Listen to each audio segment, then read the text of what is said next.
First full day as president. We're back.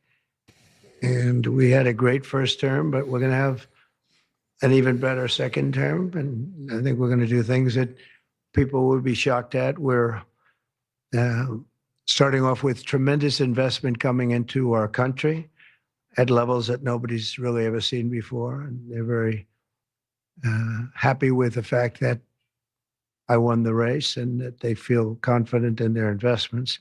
And it's big money and high quality people. So my first day back from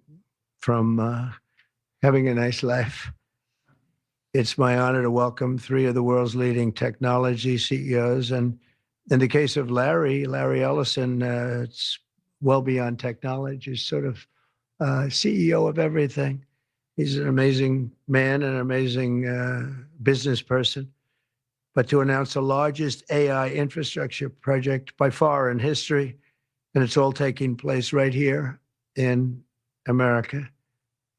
As you know, there's great competition for AI and other things, and they're coming in at the highest level. We're joined by Oracle Executive Chairman Larry Ellison, SoftBank CEO, my friend Masa Yoshi-san, and CEO of OpenAI, and I would say the by far the leading expert based on everything I read, Sam Altman. So that's great that you're coming in together. That's a massive group of talent and money. Together, these world-leading technology giants are announcing the formation of Stargate. So put that name down in your books, because I think you're going to hear a lot about it in the future. A new American company that will invest $500 billion at least in AI infrastructure in the United States, and very, very quickly, moving very rapidly, creating over 100,000 American jobs almost immediately. This monumental undertaking is a resounding declaration of confidence in America's potential under a new president. Let me be a new president. I didn't say it, they did. So I appreciate that, fellas, but it'll ensure the future of technology. What we want to do is we want to keep it in this country. China is a competitor and others are competitors. We want it to be in this country, and we're making it available. I'm going to help a lot through emergency declarations, because we have an emergency. We have to get this stuff built.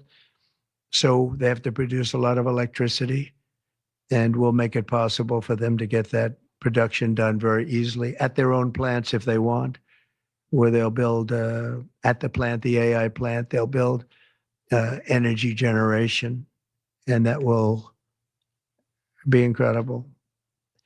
But it's technology and artificial intelligence, all made in the USA. Beginning immediately, Stargate will be building the physical and virtual infrastructure to power the next generation of advancements in AI, and this will include the construction of colossal data centers, very, very massive structures. I was in the real estate business. These buildings, these are big, beautiful buildings. Are going to employ a lot of people, and physical campuses and locations currently being scouted nationwide. They're making their choices of locations. I think they have their choice. I'd like to ask Larry, Sam, and Masa to say a few words and just talk about a little bit about what they're doing, and if you have any questions, and then we'll go into a couple of other subjects also. But this is, to me, a very big thing. $500 billion Stargate project. I think it's going to be something that's very special. It'll lead to something that could be the biggest of all. So, Larry, maybe we'll start with you, and we'll go down the line. Thank you.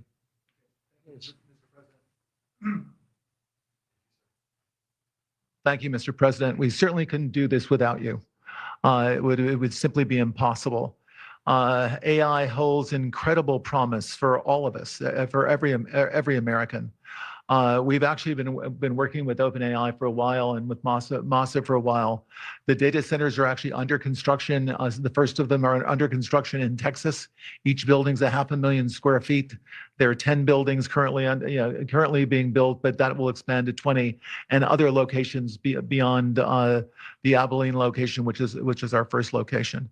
The kind of applications that we're building to give you an idea, maybe the most charismatic and the one that I think touches us all is electronic health records, not just maintaining electronic health records, but by looking at electronic health records, understanding the condition of the doctors, better understanding the condition of their patients, and being able to provide healthcare plans that are much better than they otherwise would be. A doctor in Indian River Reservation would be able to see how a doctor at Memorial Sloan Kettering would treat the patient, or a doctor at Stanford would treat the patient. We actually provide all of that information, all of that guidance to the doctors who are treating cancer patients or patients with any other kind of disease, made possible by AI. I'm not going to take a lot of time. I'm going to pass it to Masa, but this is a very exciting program for Oracle to be a part of. Thank you. Masa-san, what's up, everybody? Happy birthday, my mind. Thank you. I'm really helping. That's good. That's great. Oh, you got a little I stool. feel tall now. Thank you. Well, Mr. President, last month I came to celebrate your winning and promised that we will invest $100 billion. And you told me, oh, Masa, go for 200. Yeah. Now I came back with 500.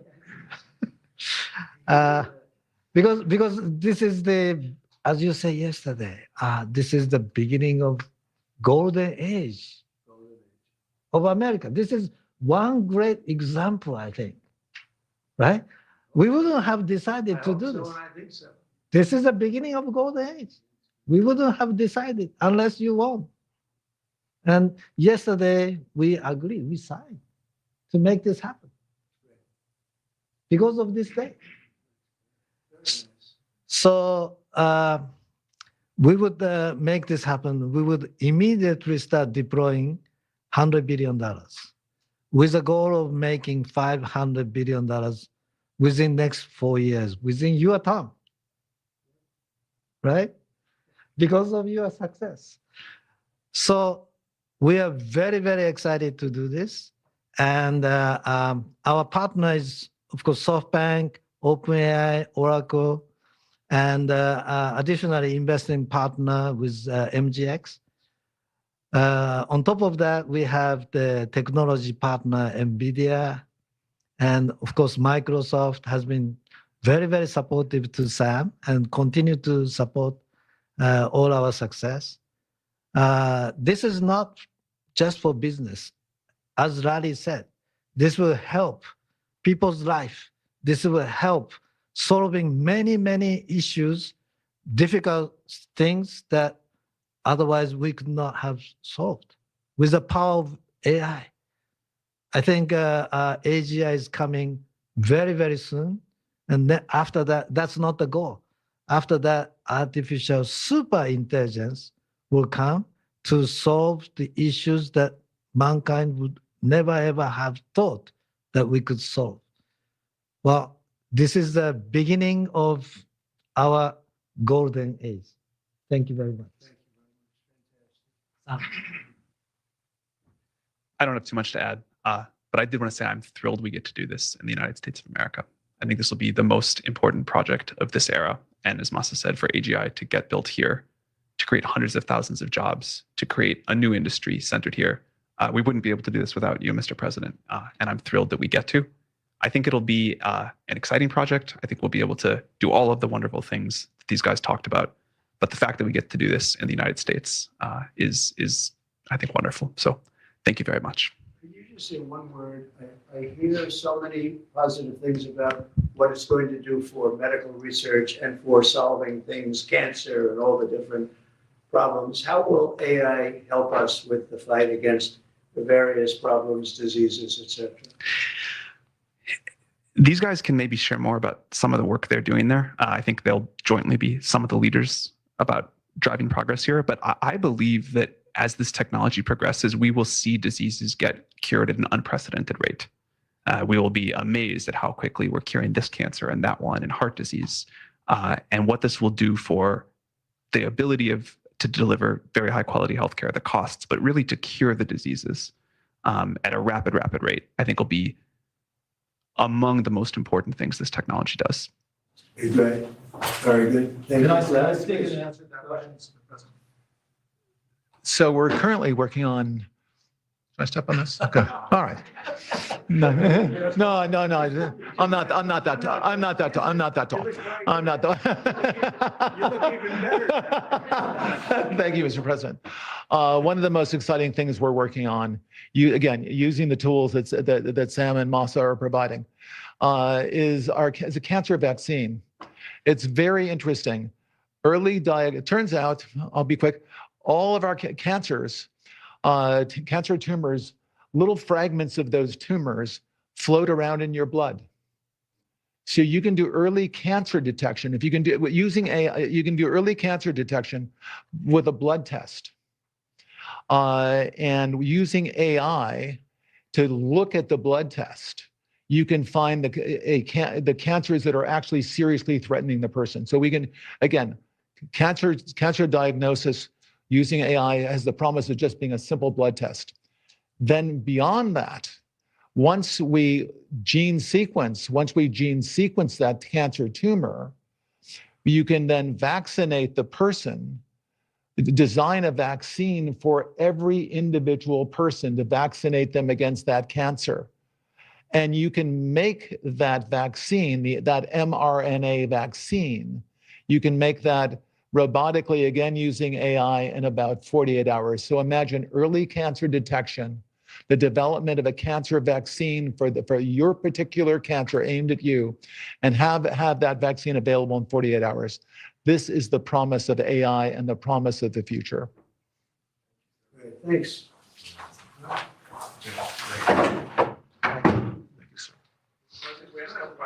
Yeah, just 1 second. We'll finish up. But these are highly respected guys. I was shocked with Larry because I don't even think Larry does this stuff. You did a very good job for a guy that doesn't do it much, right? But he's so respected, and the group, and $100 and $200 billion from, as we know, from Masa that we talked about before. Also, 20 billion from DMAC, which was great, and we have many others that are coming. Some I just announce it. It's easier, but with some, I know them, and they're so highly respected. I'd rather do it this way. Many would like to do it this way, but we're letting the world know what's happening.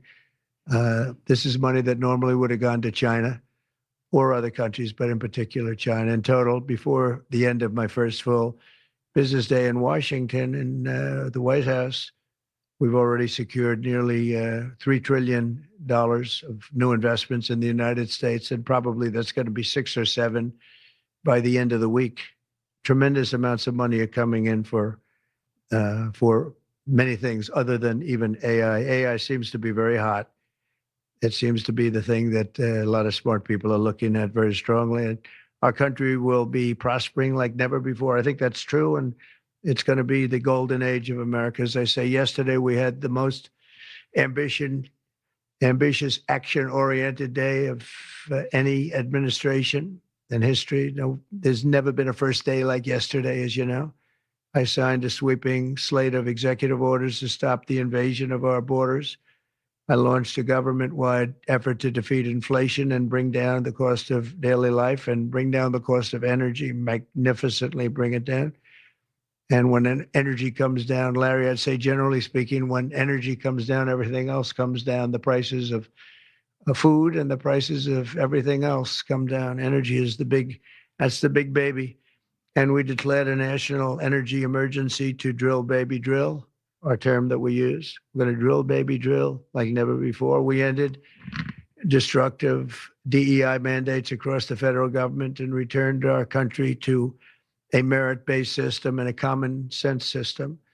As you know, the Supreme Court gave us a decision on merit, where things in this country can be based on merit now instead of a lot of different rules, regulations, and things that really put our country at a big disadvantage. We permanently stopped government censorship and restored free speech. That was signed yesterday. We renamed the Gulf of Mexico the Gulf of America.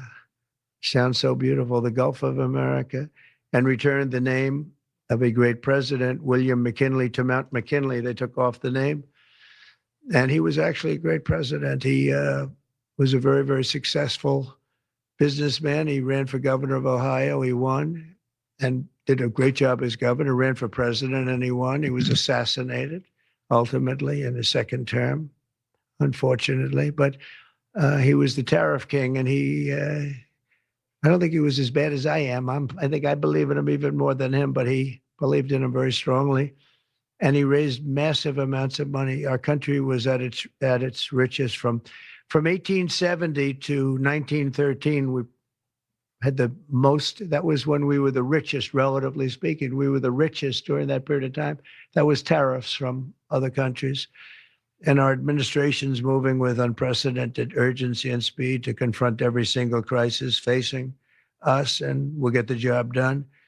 And again, I want to thank Sam and Masa and Larry for being here. It's an honor to have them. And we'll take a few questions if you want. Some of the executive orders, you would agree that it's never acceptable to assault a police officer. Sure. Right? So then if I can, among those you pardoned DJ Rodriguez, he drove a stun gun into the neck of a DC police officer who was abducted by the mob that day. He later confessed on video to the FBI and pleaded guilty for his crimes. Why does he deserve a pardon? Well, I don't know. Was it a pardon? Because we're looking at commutes and we're looking at pardons. Okay, well, we'll take a look at everything. But I can say this. Murderers today are not even charged. You have murderers that aren't charged all over. You take a look at what's gone on in Philadelphia. Take a look at what's gone on in LA, where people murder people and they don't get charged. These people have already served years in prison, and they've served them viciously. It's a disgusting prison. It's been horrible. It's inhumane. It's been a terrible, terrible thing. I also say this: you go to Portland, where they wrapped police officers, shot police officers, nothing happened to anybody. You go to Seattle, where they took over a big chunk of the city and people died. Portland, a lot of people died. Wait a minute. And you go also, take a look at Minneapolis, because I was there and I watched it. And if I didn't bring in the National Guard, that city wouldn't even exist today. People were killed and nobody went to jail. So these people have already served a long period of time, and I made a decision to give a pardon. Joe Biden gave a pardon yesterday to a lot of criminals. These are criminals that he gave a pardon to. And you should be asking that question. Why did he give a pardon to all of these people that committed crimes? Why did he give a pardon to the J6 Unselect Committee when they burned and destroyed all documents which showed that they did what was wrong, not me? Wait a minute. Why did they give a pardon to all of his relatives, his brother who made millions of dollars, to all these different people? He gave pardons. That's the question you should be answering. All right, go ahead. Yeah, please. If I can just follow up on that really fast. No. I just want to ask Go you ahead. this. You said Tell you us, will. tell us about your meeting with Speaker Johnson, Senator Thune. Did you reach any conclusion on this one big? Pretty much. I think we have a good situation now. It's been in some ways made simpler by Los Angeles because they're going to need a lot of money. And generally speaking, I think you'll find that a lot of Democrats are going to be asking for help. So I think maybe that makes it more one-sided. I think we're going to do very well. Look, we're going to take care of Los Angeles. I'm going there.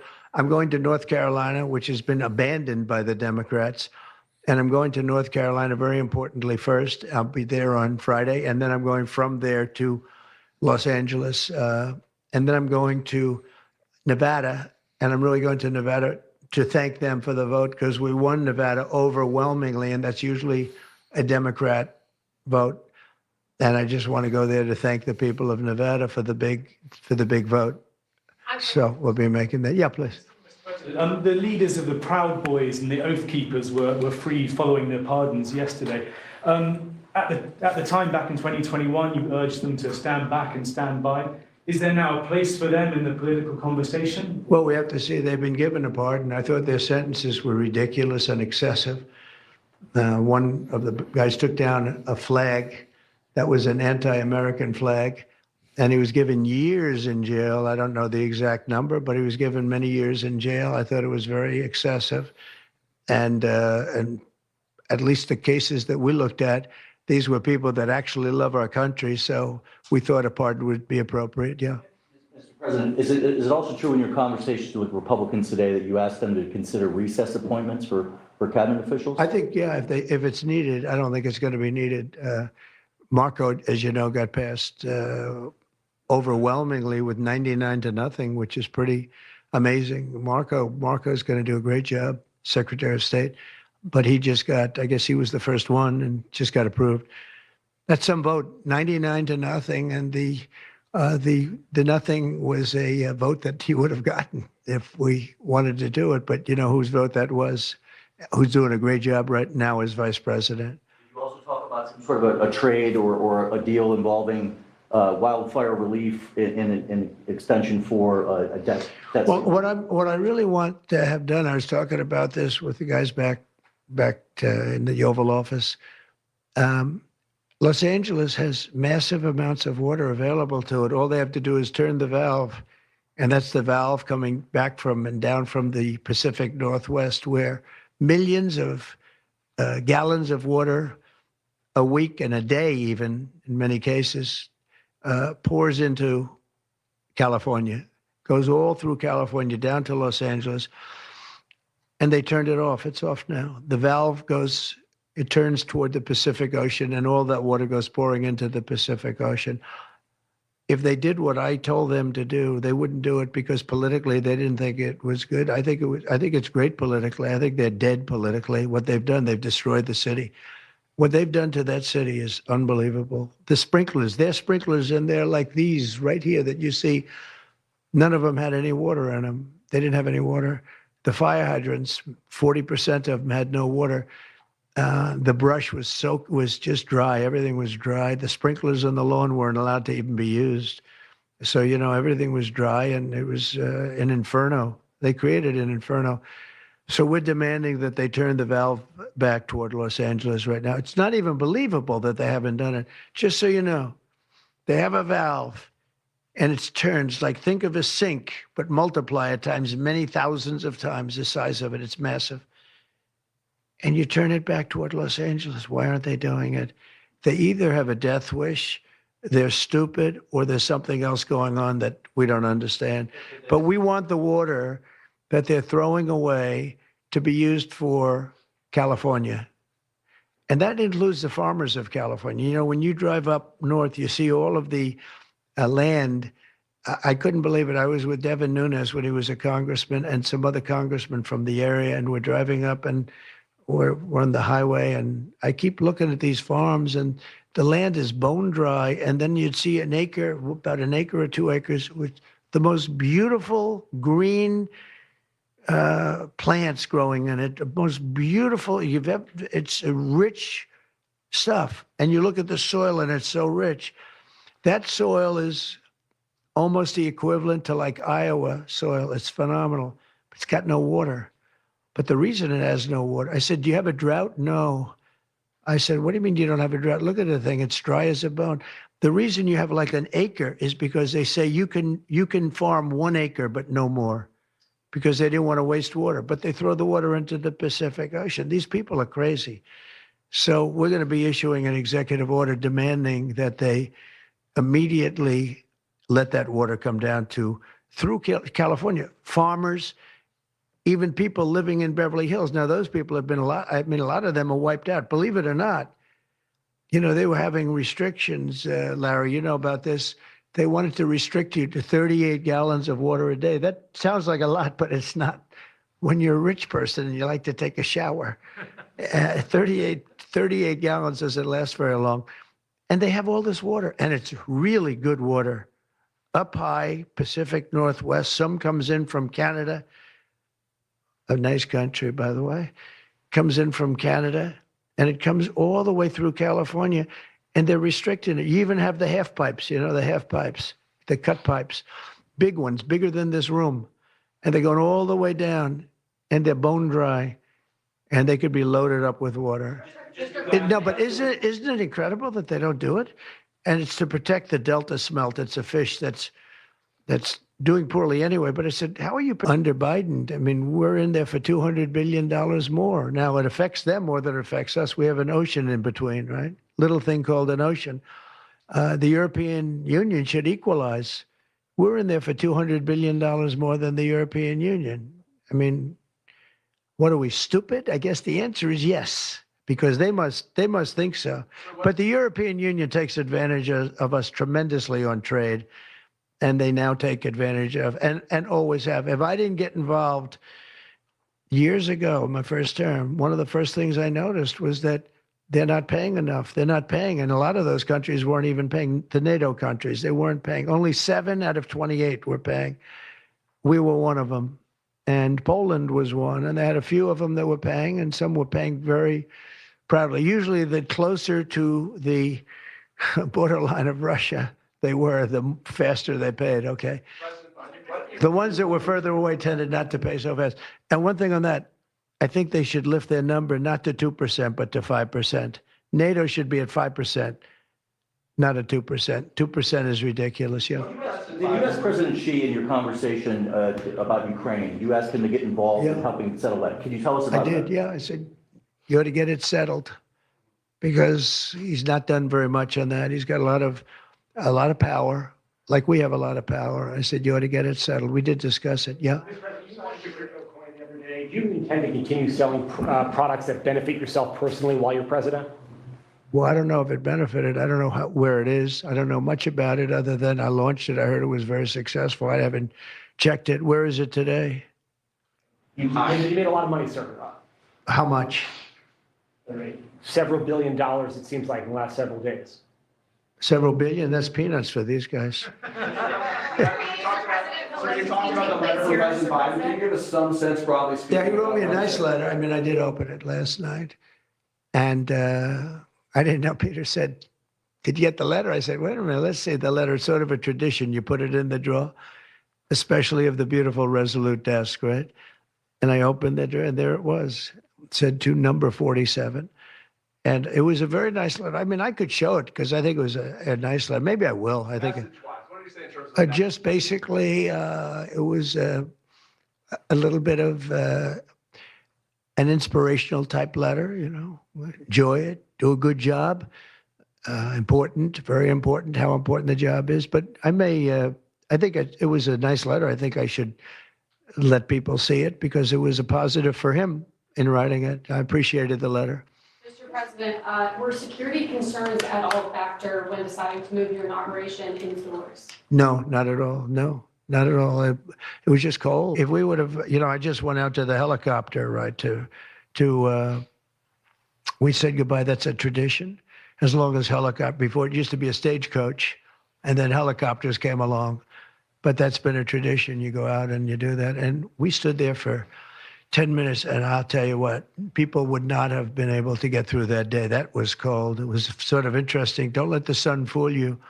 Tell me something. Sunny days can get very cold, can't they? Because that was so freezing yesterday. You couldn't have gotten through it. It would have been. And the answer is no, it wasn't security. With that being said, I thought the Capitol, the Rotunda, was beautiful. 72 degrees, unbelievable sound. You know, it's like being in an opera house. I could see people wanting to do it there rather than outside. Why did they remove John Bolton's security clearance, sir? Because I think there was enough time. It's we take a job. You take a job. You want to do a job. We're not going to have security on people for the rest of their lives. Why should we? I thought he was a very dumb person, but I used him well because every time people saw me come into a meeting with John Bolton standing behind me, they thought that he'd attack them because he was a warmonger. He's the one that got us involved, along with Cheney and a couple of others, convinced Bush, which was a terrible decision, to blow up the Middle East. You know, we blew up the Middle East and we left. We got nothing out of it except a lot of death. We killed a lot of people. And John Bolton was, one of those guys, a stupid guy. But no, you can't have that for life. You shouldn't expect it for life. You mentioned with President Zelensky, will that take place here? And when and where will you meet with? I don't know. I mean, look, President Zelensky would like to have peace. He's told me that very strongly. He'd like to have peace, but it takes two to tango. We'll see what happens. When will you meet with President Putin? Anytime they want, I'll meet. I'd like to see that end. Millions of people are being killed, and they're being killed It's a vicious situation, and they're now largely soldiers. A lot of people have been killed in the cities. They look like demolition sites. Buildings, massive buildings bombed and coming down. The thing with Ukraine is that many more people died than you're reporting. You're not reporting the real numbers, and I'm not blaming you for that. I'm blaming maybe our government for not wanting to release those numbers. Many more people died than what you know about. When those big buildings come down and they say 2 people were injured, no. Many people, thousands of people are being killed. But the real killing now is on the war front. It's a very flat land. And the only thing that stops a bullet is somebody's body. And you have young soldiers. So Russia's lost about 800,000 soldiers now. Ukraine's lost about 600 or 700,000. I think the numbers are low that they're giving out. But they've lost massive numbers of young soldiers. And that war should stop. It's very flat. It's beautiful farmland, and it's flat and really beautiful in a different kind of a way, but they don't have any protection. The only thing that stops a bullet is a body. And those bodies are stopping a lot of bullets, and they're being decimated, both sides. Your conversation with President Xi, what did you tell him in terms of when to expect tariffs? And what can he do to avoid them? About which one? About tariffs? We didn't talk too much about tariffs, other than he knows where I stand. Look, I put large tariffs on China. I've taken in hundreds of billions of dollars. Until I was president, China never paid not 10 cents to the United States. With me, they paid $600 billion or so, or more than that even, of tariffs. And if I didn't do that, you wouldn't have a steel mill open in the United States right now. You wouldn't have one steel mill open in the United States. So what I did is I saved the steel industry. I saved other industries too with other tariffs. Other countries are big abusers also. It's not just China. China's an abuser, but the European Union is very, very bad to us. They treat us very, very badly. They don't take our cars. They don't take our cars at all. They don't take our farm products, essentially. They don't take very much. We have a $350 billion deficit with the European Union. They treat us very, very badly. So they're going to be in for tariffs. It's the only way you're going to get back. It's the only way you're going to get fairness.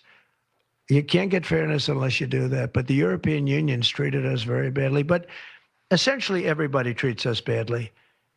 Everybody treats us badly. Yes, go ahead. Because we allow them to.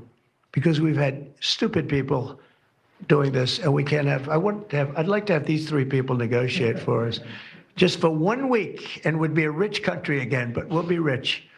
Mr. President, on AI data centers, will you rescind President Biden's executive order that opens up federal land? On which centers? On data centers. Will you rescind President Biden's executive order that opens up federal lands for data centers and energy production? No, I wouldn't do that. That sounds to me like it's something that I would like. I'd like to see federal lands opened up for data centers. I think they're going to be very important.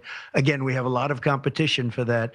So it's an honor to have these 3 great people, great CEOs and great geniuses, all 3. It's an honor that they want to come to our country, but we're going to make it as easy as we can for them because other countries want them to. I'm going to have to go now. Thank you all very much. Thank you. Do you have TikTok on your phone? President Donald J. Trump. We jumped right into that, guys. Shout out to everybody catching this on the live. Just to recap everything. Hold on, let me see what he has to say. President. Missed that as Okay. We jumped right into that live. Shout out to everybody catching this on the live broadcast in the chat. And then if you're catching this on the replay, type in replay in the comment section down below. I just want to go over, it's interesting to me that these press conferences are held for these events, and then the press in the room in the Oval Office or at the White House, they don't necessarily talk about the actual things that were announced. So I want to reiterate what just happened, because I think they announced it and then the press just kind of goes and they don't even ask questions about that particular scenario. So Trump just tapped into OpenAI and Oracle for $50 billion for a thing that he's dubbing Operation Stargate. It is an AI infrastructure project. This is a new AI program that he brought on. Masu-san, he was he's the conglomerate, excuse me, that owns that owns SoftBank. So the United States government teamed up with OpenAI, Oracle, and SoftBank for these particular investments. Originally, Masu-san said that he was going to do 100 or 200 billion. Now they're up to 5 billion. The AI infrastructure is dubbed Operation Stargate. Okay, these three companies initially invested 100 billion combined. Now that figure is going to reach up to 500 billion for new data centers. And Trump expressed that AI is the innovation, AI is the new oil, AI is the future. And he wants to establish some of these data centers and establish with some of these other companies to make sure that the United States is in the forefront of AI operations.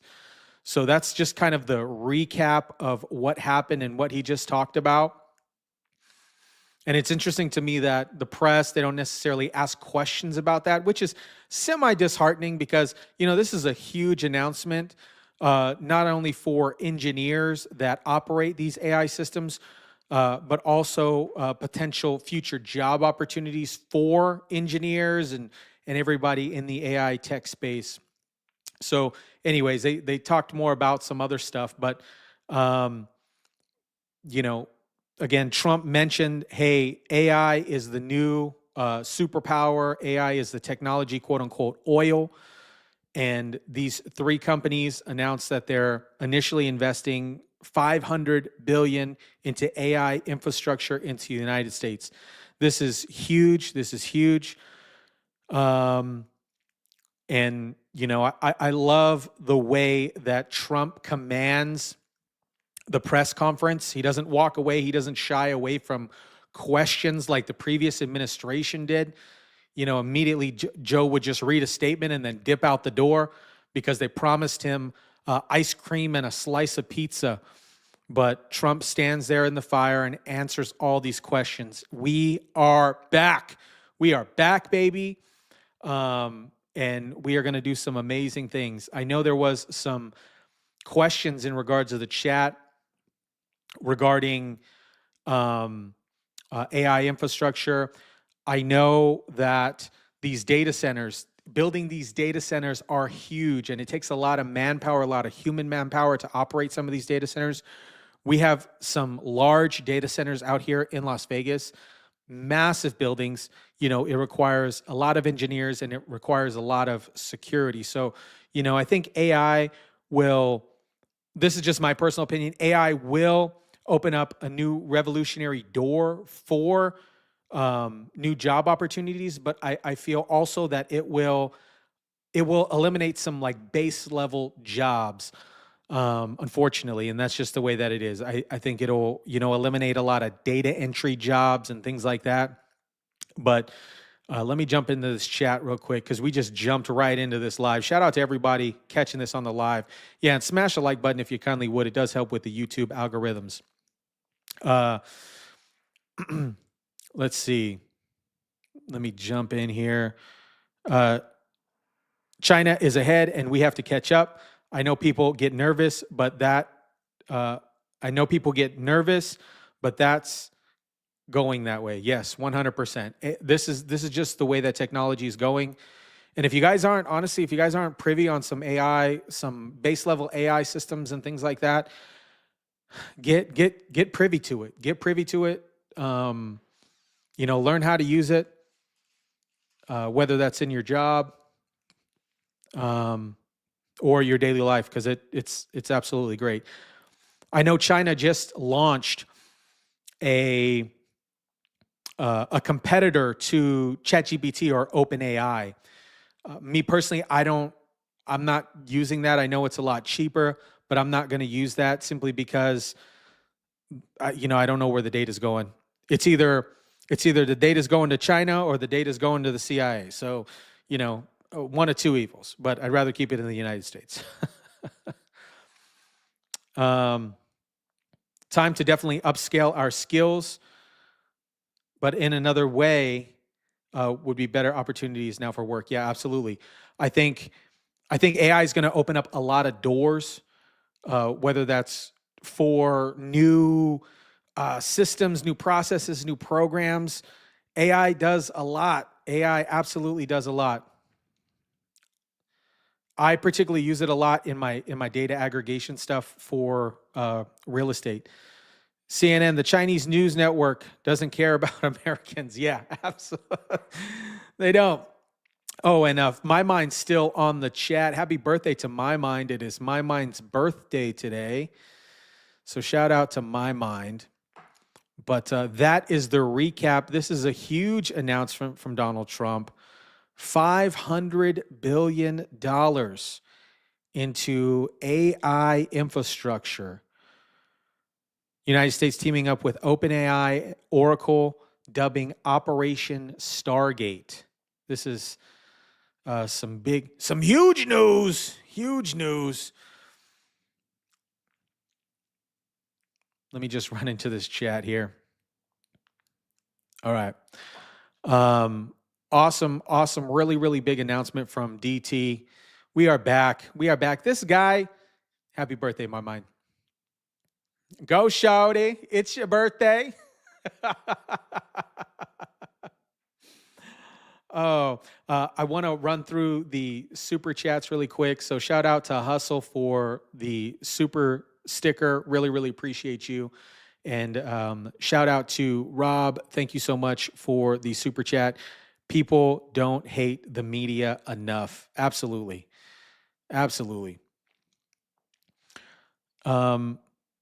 Gray Wolf says AI is soulless and it's casting us traditional artists our livelihood. It's costing our traditional artists our livelihood. To hell with this garbage. Good thought. I think with AI,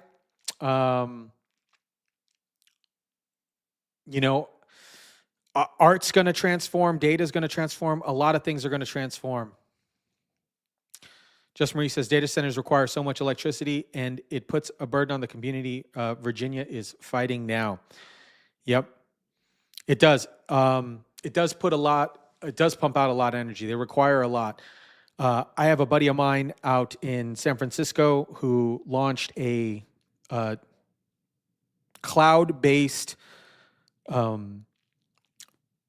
data aggregation center. And he uses these small little pop-up containers to create containers, like shipping containers, to create these sub-site data aggregation centers. And he uses battery energy storage systems from solar plants to pump and use that power for those data aggregation systems. There's a lot of different ways to kind of go about this, but I think this is huge news. Risking My Biscuit says massive news that the mainstream media doesn't give a shit about. Yep, absolutely. Laugh my ass off. Got to get with the program. There are downsides to AI, but again, it's called evolution. Absolutely. There is downsides to it, but there's also significant upswing.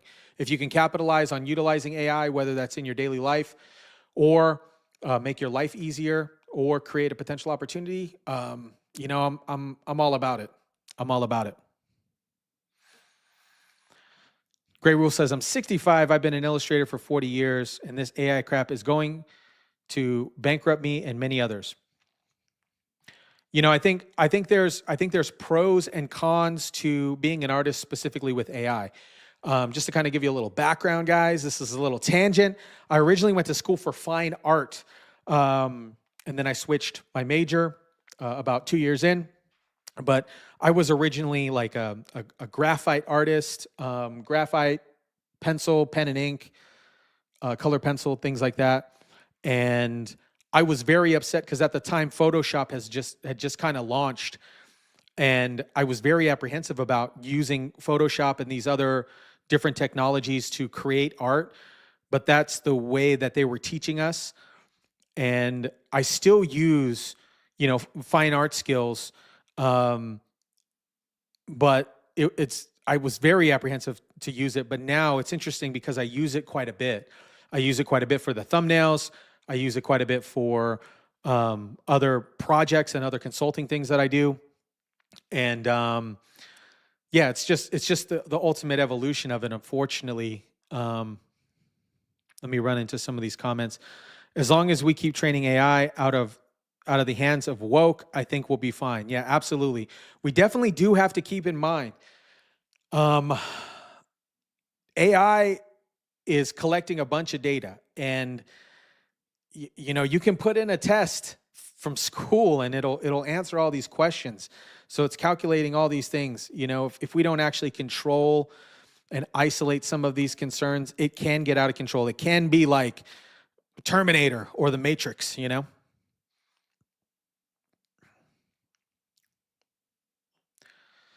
Just Marie says AI is destroying art.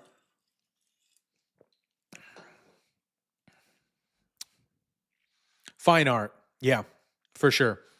Definitely fine art. I'm looking at some of my pieces here. Some of my pieces here, you can't really duplicate with AI. I know, and it takes a lot of hours to do some of these to do some of these images. I'm looking at this piece right here that I did of Walter White a while ago, and it did take me some hours. It's interesting because people will take some of those pieces and print them and then sell them as stickers and things like that. We do need to keep tabs on AI, not let it run us to the end of the day. Really don't want to see the sequel to Terminator for sure. Yeah, absolutely. Absolutely. I think specifically with architectural design is going to be one of those things that I think architectural designers, like hand drafters, will be eliminated. Me personally, just because that's a field that's pretty close to me, they will be eliminated through the use of AI technology. All right. Gray Wolf says, I do everything old school, but used Photoshop and Adobe to clean up the artwork to tweak my work. Yeah. And put it together in graphic novels. Oh, that's awesome. You do graphic novels. That's great, man. That's great. But AI literally steals our work. Yeah. There is I remember there is a photographer by the name of Peter Lick. If you guys aren't familiar with him, Peter Lick, he got really famous for taking these really cool photos, but then he adds these Photoshop things into them and then ultra saturates the images. And a lot of other mainstream photographers were upset at him, yet he knew how to market his product really well. And unfortunately, it takes away from those traditional individuals that take those photos. But he oversaturated them and added additional Photoshop stuff. And it just, people get upset. And it sucks because it does water down the natural ability that people have for art in general. That includes music and all this other stuff. Yeah. Johnny Sunglasses, what's up? My talent is music. AI is tearing that up too. Yeah, absolutely. I've seen some. I know producers are upset with AI because producers or AI can produce some really neat beats with just a couple clicks of a button, and it does kind of ruin the natural essence of music and art.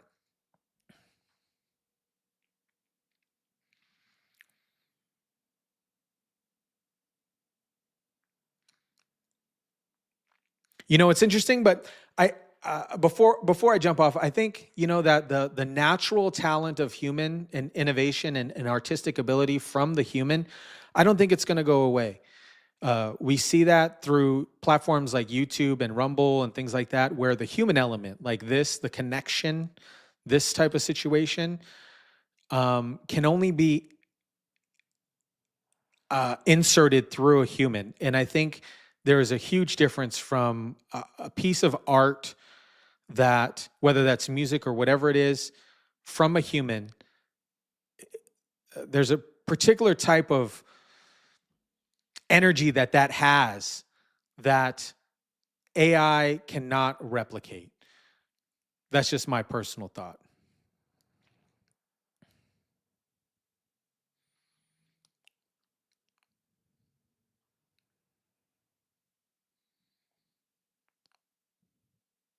We are many years away from artificial intelligence. Today, we have advanced instructions. Computers only take information, what they already have been created. Absolutely.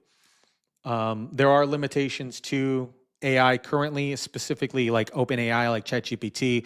I think the reference point for ChatGPT, I think it goes up to 2022 or 2023. But yet, if you insert an article and so on and so forth, it can read the article and create a database for you.